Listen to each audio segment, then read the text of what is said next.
ইরানের গেরাস অঞ্চলে মাঝারি মাত্রার একটি ভূমিকম্প আঘাত হেনেছে। মার্কিন ভূতাত্ত্বিক জরিপ অনুযায়ী রিক্টার স্কেলে এই ভূমিকম্প ছিল 4.3 মাত্রার। তবে সামাজিক যোগাযোগ মাধ্যমে ছড়িয়ে পড়া আশঙ্কার কেন্দ্রবিন্দুতে একটিই প্রশ্ন, এই কম্পন কি প্রাকৃতিক নাকি যুদ্ধের আবহে ইরানের কোনো গোপন পারমাণবিক পরীক্ষার পরিণাম? মার্কিন ভূতাত্ত্বিক জরিপ সংস্থার তথ্য অনুযায়ী এই কম্পনের কেন্দ্রস্থল ছিল ভূপৃষ্ঠের 10 কিলোমিটার গভীরে। ফরেনসিক সিসমোলজিস্টদের মতে পারমাণবিক বিস্ফোরণে সিসমিক সিগনেচার তৈরি করতে হলে মাটির নিচে গভীরতা হতে হয় মাত্র কয়েকশো মিটার বা সর্বোচ্চ 2 কিলোমিটার। ভূ অভ্যন্তরের 10 কিলোমিটার গভীরে কৃত্রিমভাবে কোনো পারমাণবিক পরীক্ষা সম্পন্ন করা কারিগরিভাবে প্রায় অসম্ভব। বিজ্ঞানীদের সিসমিক বিশ্লেষণ আরও গভীর তথ্য প্রদান করেছে।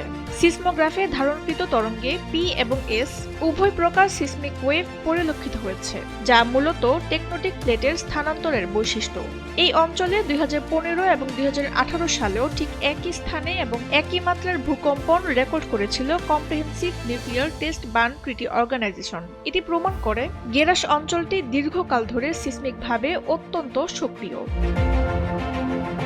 আন্তর্জাতিক পারমাণবিক শক্তি সংস্থার প্রধান রাফায়েল গ্রোসি 2 মার্চ এক বিবৃতিতে নিশ্চিত করেছেন, ইরানের সীমান্তবর্তী কোনো এলাকায় তেজস্ক্রিয়তার কোনো অস্বাভাবিক উপস্থিতি বা রেডিয়েশন নেই। নাতাঞ্জ পারমাণবিক কেন্দ্রে আকাশপথে হামলার ফলে অবকাঠামোগত ক্ষয়ক্ষতি হলেও গেরাসের এই ভূকম্পনের সাথে তার কোনো প্রত্যক্ষ কারিগরি যোগসূত্র খুঁজে পাওয়া যায়নি।